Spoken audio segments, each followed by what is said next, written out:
नमस्कार दोस्तों, मैं संध्या फिर हाजिर हूँ आपके सामने एक नए टॉपिक के साथ। जी हाँ दोस्तों, कहते हैं जब पृथ्वी पर अधर्म बढ़ता है तो भगवान स्वयं यहाँ पर आते हैं।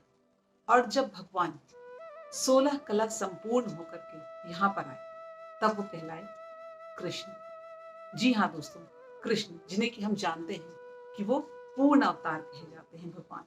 तो इसीलिए तो वो 16 कलाएं कौन सी हैं, तो आज हम इनके बारे में जानेंगे कि असल में वो 16 कलाएं कौन हैं जो कि कृष्ण के अंदर थी। और हर इंसान चाहता है कि हम भी कृष्ण की भक्ति करें और उनके जैसे होने की कोशिश करें। जी हाँ दोस्तों, तो शुरू करते हैं। पहली कला होती है ज्ञान की कला।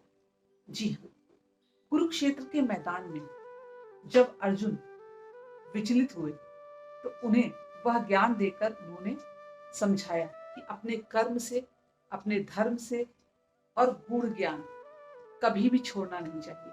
जी हाँ, अर्जुन मोह में पड़ गए तब कृष्ण ने उन्हें ज्ञान देकर कहा, कर्मण्येवाधिकारस्ते माँ फलेषु कदाचन।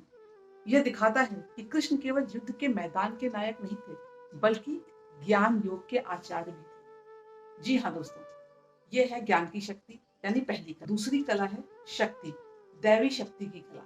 जी हाँ, कृष्ण में विष्णु की संपूर्ण शक्ति विद्यमान थी और एक अपनी कनिष्ठ उंगली पर गोवर्धन पर्वत उठाना केवल शारीरिक नहीं, दैवी शक्ति का प्रतीक है। वे जिस भी कार्य को करते उसमें दैवी ऊर्जा झलकती थी, चाहे असुरों का वध हो या सृष्टि की रक्षा।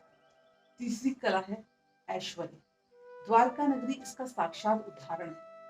कृष्ण ने उसे सागर के बीच में एक समृद्ध राज्य के रूप में बसाया, जहाँ धर्म, नीति, कला और सौंदर्य का संगम था। वे स्वयं धन के लोभी नहीं थे, पर जो भी उनके साथ जुड़ा वह समृद्ध हो गया। जी हाँ, उसके बाद चौथी कला वीर वीरता की कला थी। जी हाँ, पराक्रम की कला जिसे हम कह सकते हैं। कृष्ण का जीवन वीरता की अमर कथा है। बचपन में पूतना, रावण, बकासुर का वध और युवावस्था में कंस का अंत, और महाभारत में रणनीति से अधर्म का विनाश, ये सब उनकी वीरता का ही प्रतीक है। तो दोस्तों, ये थी उनकी चार कलाएं। अब पांचवी कला, वह थी प्रभा की कला या उनका तेज। कृष्ण का तेज केवल बाहरी आभा नहीं था, वह आध्यात्मिक तेज था। जब उन्हें विराट रूप में दिखाया तब अर्जुन ही नहीं, देवता भी द्रवित हो गए।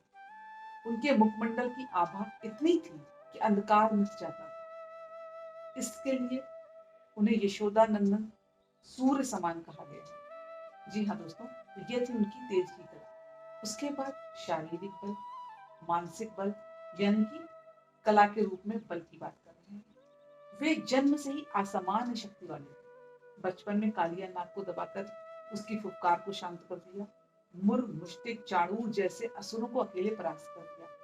उनका बल केवल बाहुबल नहीं था, धैर्य बल और मनोबल भी था। इसके बाद आता है दोस्तों यश। जी हाँ, सातवीं कला यश, कीर्ति की कला जिसे कहते हैं। कृष्ण का यश अमर है। वे हर युग में, हर देश में, हर धर्म में समाहित हैं। उनके नाम का उच्चारण ही आनंद देता है। उन्होंने कीर्ति के लिए नहीं, धर्म के लिए कर्म किया, इसलिए उनका यश जो है वो शाश्वत है। इसके बाद है सौंदर्य और लावण्य की कला जिसे हम श्री कला भी कहते हैं। कृष्ण का सौंदर्य दिव्यता से ओतप्रोत था। उनका रूप लावण्यमय था, नील कमल के समान वर्ण, मोर पंख और मुरली, क्या बात है।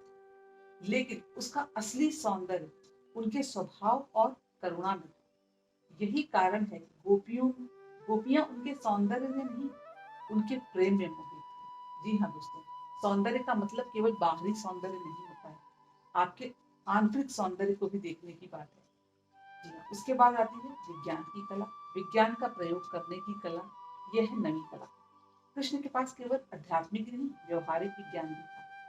उन्होंने राजनीति, समाज, युद्ध नीति के सर्वोच्च कौशल दिखाए। उन्हें रणनीति का माहिर कहा गया, क्योंकि वे जानते थे ज्ञान तभी सार्थक है जब वो जीवन में उतारा जाए। जो ज्ञान जीवन में उतारा नहीं जा सकता, उस ज्ञान का कोई महत्व नहीं। उसके बाद अगली और 10वीं कला है वैराग्य। वैराग्य का मतलब दोस्तों यहाँ पर आसक्ति रहित कला की बात कर रहे हैं, जिसमें आसक्ति ना हो। यद्यपि वे राजमहलों में रहे, रुक्मणी जैसी रानी थी, धन वैभव अपार था, फिर भी वे उसके प्रति अनासक्त रहे। वे जानते थे संसार में रहो, पर संसार को अपने भीतर मत बसाओ। उनका वैराग्य कर्मयोग का आदर्श है।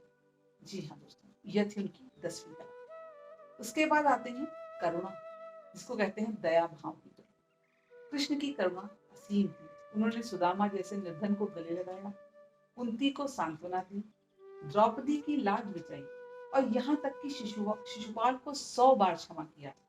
और हर कार्य उनको एक दयालु ईश्वर का प्रतीक के रूप में दिखाता है। जी हाँ, तो यह थी उनकी 11वीं कला। के बाद दोस्तों 12वीं है सत्य या सत्य निष्ठा की कला। कृष्ण का हर कदम धर्म और सत्य की स्थापना के लिए था। जी हाँ, वे कहते हैं परित्राणाय साधूनां विनाशाय च दुष्कृतां। उन्होंने कभी अधर्म का साथ नहीं लिया, चाहे वह प्रियजन के विरुद्ध ही क्यों ना हो। जी हाँ दोस्तों, सत्य निष्ठा पर चलना असल में एक बहुत बड़ी परीक्षा होती है, लेकिन कृष्ण ने उस पर चलकर दिखाया। धैर्य, अगला जो उनकी कला की वह थी धैर्य, मतलब संयम और स्थिर रहने की कला। महाभारत में जब युद्ध की परिस्थिति विकट हुई, तब कृष्ण ने धैर्य नहीं खोया।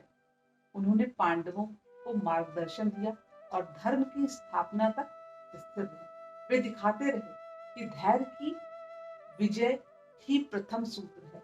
धैर्यवान को ही विजय मिलती है, इसलिए धैर्य का पूरी तरह से पालन करिए और विजय तो आपको मिलेगी ही मिलेगी। उसके बाद दोस्तों 14 कला, 14वीं है क्षमाशीलता। जी हाँ, क्षमा करना ये तो एक बहुत ही बड़ी कला है। अगर किसी को आपके विरुद्ध कोई कार्य करता है, कुछ गलत करता है और आप क्षमा कर देंगे, बहुत बड़ी कला है। तो कृष्ण ने भी अपने अपमानियों को भी क्षमा किया। शिशुपाल ने सभा में अपमान किया, फिर भी 100 अवसर दिए। यह दिखाता है कि ईश्वर के लिए क्षमा कमजोरी नहीं, शक्ति है, और असल में वह एक बहुत बड़ी शक्ति है। हमें भी अपने अंदर उसे समाहित करने की कोशिश करनी चाहिए। उसके बाद 15वीं कला संयम, इंद्रिय निग्रह की कला। जी हाँ दोस्तों, कृष्ण ने इंद्रियों पर पूर्ण नियंत्रण रखा। गोपियों से प्रेम होने पर भी वे आत्म संयमी रहे। उन्होंने दिखाया कि सच्चा प्रेम वासना नहीं, आत्मा का आकर्षण है। तो कभी भी आप अपना संयम मत खोएं। तो किसी भी तरह का अपनी किसी भी इंद्रियों के वश में नहीं जाना चाहिए। इंद्रियों को अपने वश में रखना और संयमित रहना, यह भी एक बहुत बड़ी कला है। इसके बाद 16वीं और आखिरी कला जो थी वह प्रेम और एकता की कला। कृष्ण स्वयं प्रेम का साकार रूप है। उनकी मुरली की ध्वनि भक्ति का आह्वान करती है। वे भक्त और भगवान के बीच निरंतर संवाद का प्रतीक है। राधा के प्रति उनका प्रेम भक्ति की सर्वोच्च अवस्था है, जहाँ आत्मा परमात्मा में विलीन हो जाती है। तो दोस्तों हम ये कह सकते हैं कि ये जो 16 कलाएं हैं, अगर किसी इंसान में समाहित हो जाएं तो वो भगवान का ही स्वरूप बन जाता है। और इसीलिए भगवान कृष्ण जो है वो 16 कला संपूर्ण, राम जी भी हैं, लेकिन राम जी को कहा जाता है 14 कला संपूर्ण, और कृष्ण जी को ही पूर्ण अवतार कहा जाता है। इन 16 कलाओं से कृष्ण पूर्ण अवतार बने, जहाँ ज्ञान और भक्ति, प्रेम और वैराग्य, शक्ति और करुणा सभी एक साथ समाहित थे। तो दोस्तों ये हमें सिखाते हैं कि मनुष्य के भीतर भी अगर इन कलाओं का विकास हो जाए तो जीवन में संतुलन, प्रेम और सत्य के मार्ग पर सब कुछ सही से किया जा सकता है। तो दोस्तों यह था मेरा आज का विषय। आपको कैसा लगा कमेंट करके जरूर बताइएगा, और अगर आपको मेरे वीडियोस अच्छे लगते हैं तो प्लीज चैनल को सब्सक्राइब, लाइक एंड शेयर कीजिएगा। मिलते हैं अगले वीडियो में, तब तक के लिए